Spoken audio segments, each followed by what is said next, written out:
जय हिंद, वंदे मातरम। अगर आप अपनी मूल आदत को परिवर्तित करने या विकसित करने पर ध्यान लगाते हैं, तो इसका व्यापक प्रभाव पड़ता है। लेकिन मूल आदतों को पहचानना मुश्किल काम है। मूल आदतों का पता लगाने के लिए जरूरी है कि आप सही दिशा की ओर देखें।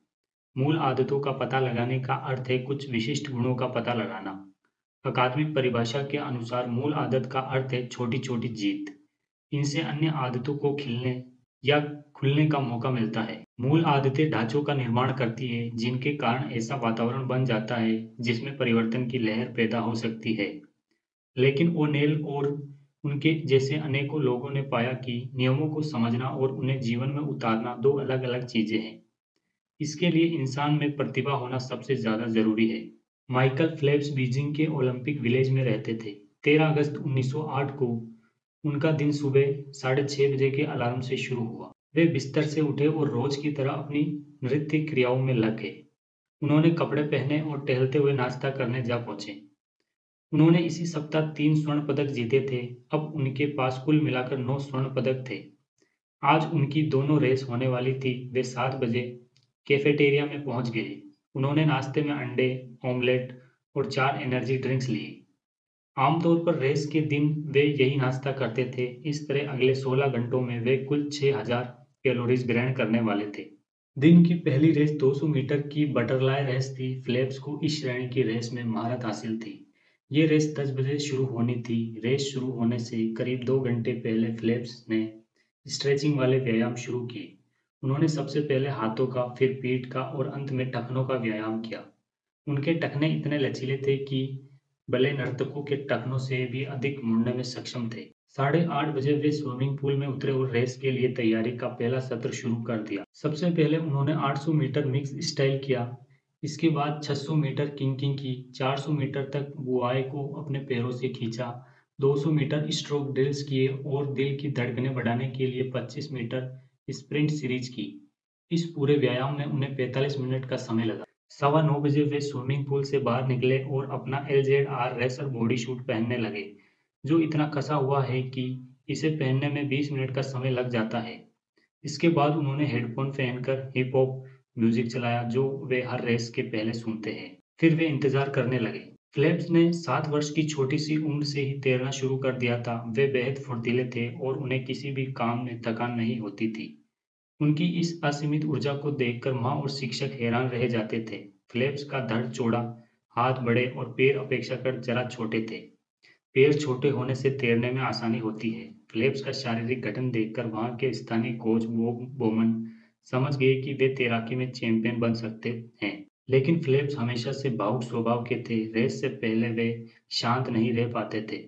ऊपर से उनके माता-पिता का तलाक होने जा रहा था और वे इस तनाव से भी जूझ रहे थे। बोमेन ने शरीर को आराम पहुंचाने वाले व्यायाम की एक पुस्तक खरीदकर फेल्प्स की मां को दी और उन्हें सलाह दी कि वे इसे रोज जोर-जोर से पढ़कर फेल्प्स को सुनाया करें।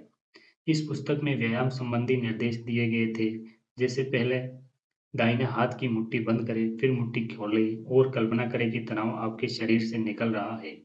इस पुस्तक के चलते हर रात सोने से पहले फेल्प्स के तनाव भरे शरीर का हर भाग शिथिल हो जाता। बोमेन को विश्वास था कि तैराक की सफलता का रहस्य सही रूटीन बनाने में छुपा होता है। वे जानते थे कि फेल्प्स का शारीरिक गठन तैराकी के लिए उपयुक्त था, लेकिन ओलंपिक में हिस्सा लेने वाले हर खिलाड़ी का शारीरिक गठन बेहतरीन दर्जे का ही होता है। फेल्प्स उस समय बहुत कम उम्र के थे, पर बोमेन ने उनमें खिलाड़ियों वाला जुनून देखा था। हर उत्कृष्ट खिलाड़ी में ये गुण जरूर होता है। बोमेन ने फेल्प्स में कुछ ऐसी आदतें विकसित की जिनकी मदद से वे मानसिक तौर पर सबसे शक्तिशाली तैराक बन सके और बाकी सभी तैराकों से अलग पहचान बनाने में कामयाब हो। इसके लिए वुमेन को फिलिप्स के जीवन के हर पहलू को नियंत्रित करने की आवश्यकता नहीं पड़ी।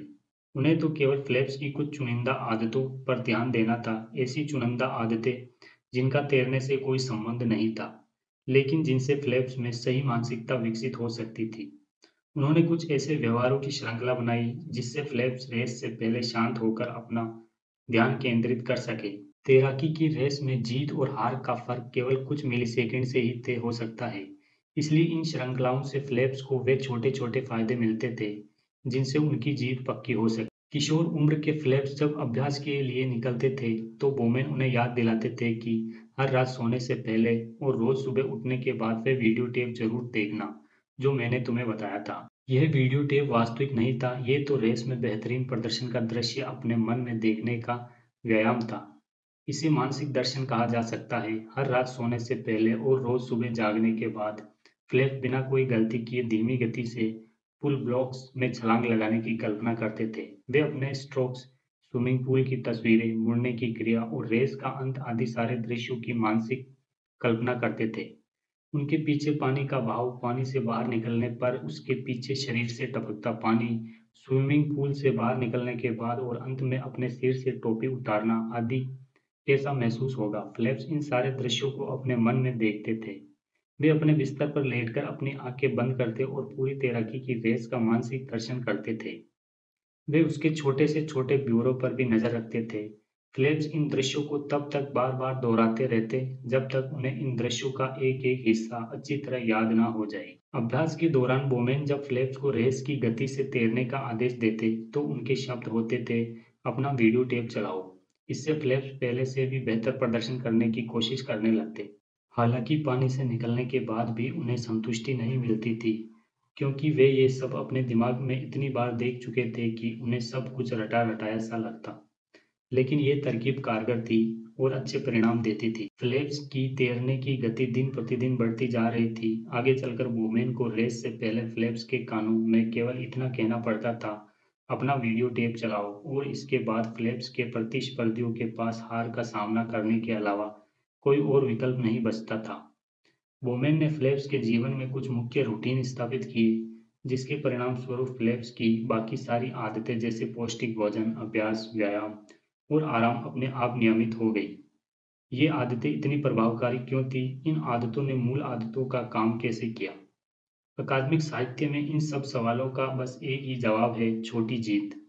छोटी जीत का अर्थ सीधा सा है, मूल आदतों द्वारा जिस तरह बड़े पैमाने पर परिवर्तन आता है, हर छोटी जीत उसका महत्वपूर्ण हिस्सा होती है। उनके शोधों से यह स्पष्ट हुआ कि छोटी जीत में अपार शक्ति होती है और यह इंसान की सबसे बड़ी जीत को सुनिश्चित करने में उल्लेखनीय भूमिका निभाती है।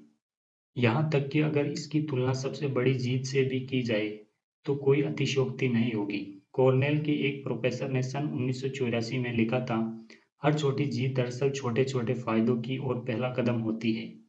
एक छोटी सी जीत हासिल करने पर भी ऐसी शक्तियाँ कार्यरत हो जाती है, जिनसे कई छोटी-छोटी जीतें हासिल करने के दरवाजे खुल जाते हैं। निरंतर छोटी-छोटी जीतें हासिल करने से इंसान को कई छोटे-छोटे फायदे होते हैं, जिससे उनके अंदर एक पैटर्न बन जाता है। ये पैटर्न उसे भरोसा दिलाता है कि इन छोटी-छोटी जीतों की तरह ही बड़ी जीत भी हासिल की जा सकती है। उदाहरण के लिए सन 1960 में समलैंगिक अधिकार संगठन ने होमोफोबिया, समलैंगिक लोगों के प्रति प्रबल घृणा के खिलाफ मोर्चा शुरू किया, तो शुरुआती दौर में उन्हें केवल असफलता ही हाथ लगी। उन्होंने समलैंगिक लोगों पर मुकदमा चलाने के कानून को खत्म करने की कोशिश की, पर राज्य विधानसभा में उन्हें हार का सामना करना पड़ा। कुछ अध्यापकों से समलैंगिक किशोर छात्रों को परामर्श देने के उद्देश्य से ऐसे पाठ्यक्रमों की रचना की, जिनमें समलैंगिकता को अपनाने के बारे में सुझाव दिए गए थे, लेकिन इन अध्यापकों को अपनी नौकरी से हाथ धोना पड़ा। समलैंगिक अधिकार संगठन के मूल उद्देश्य थे समलैंगिकों के साथ होने वाले भेदभाव को जड़ से मिटाना, पुलिस द्वारा समलैंगिकों के उत्पीड़न पर रोक लगाना और अमेरिकी मनोवैज्ञानिक संघ को यह यकीन दिलाना कि समलैंगिकता मानसिक बीमारी नहीं है। लेकिन अब उन्हें लगने लगा था कि इन उद्देश्यों को पूरा करना संभव नहीं है। समलैंगिकों की आज़ादी के लिए कार्यरत अमेरिकी लाइब्रेरी एसोसिएशन की टास्क फोर्स ने सन 1970 में एक छोटे लक्ष्य पर ध्यान केंद्रित करने का निर्णय लिया। उनका लक्ष्य था कि लाइब्रेरी ऑफ कांग्रेस को इस बात के लिए राजी करना कि वह समलैंगिक स्वतंत्रता आंदोलन की पुस्तकों को HQ 471 इस धारा में अप्राकृतिक यौन संबंध तथा यौन अपराध शामिल होते हैं नामक श्रेणी से हटाकर किसी ऐसी श्रेणी में रखे जो अपमानजनक न हो। सन 1972 में लाइब्रेरी ऑफ कांग्रेस को यह आवेदन पत्र मिला, उन्होंने इसे स्वीकार कर लिया और इस विषय की पुस्तकों को दोबारा श्रेणीबद्ध किया। उन्होंने इसके लिए पुस्तकों की एक नई श्रेणी बनाई, HQ 76.5। इस वर्ग में स्त्री पुरुष समलैंगिकता और समलैंगिक स्वतंत्रता आंदोलन से जुड़ी सामग्री शामिल थी। यह एक छोटा सा परिवर्तन था, पुस्तकें श्रेणीबद्ध करके रखने की एक पुरानी संगठनात्मक आदत में एक छोटा सा सुधार, लेकिन इसके रोमांचक परिणाम सामने आए। इस नई नीति की खबर देश भर में फैली। इस जीत का हवाला देते हुए समलैंगिक अधिकार संगठन चंदा इकट्ठा करने के लिए कार्यक्रम आयोजित करने लगे। कुछ ही वर्षों में कैलिफोर्निया, न्यूयॉर्क और ओरेगन जैसे इलाकों के कई नेता अपनी समलैंगिकता सबके सामने स्वीकार करते हुए चुनाव में खड़े होने लगे। लाइब्रेरी ऑफ कांग्रेस के निर्णय से मिली जीत के कारण ही वे ये सब करने के लिए प्रोत्साहित हुए थे। अनेक वर्षों की कोशिशों के बाद आखिरकार सन 1973 में अमेरिकन साइकियाट्रिक एसोसिएशन ने समलैंगिकता की परिभाषा में परिवर्तन किया और ये स्वीकार किया कि समलैंगिकता कोई मानसिक बीमारी नहीं है। इस परिभाषा ने समलैंगिकता पर नए कानून बनाने का रास्ता साफ कर दिया। इन नए कानून के चलते अब किसी के लैंगिक चुनाव के आधार पर उसके साथ भेदभाव करना गैर कानूनी तौर पर अपराध माना गया। धन्यवाद। जय हिंद। वंदे मातरम।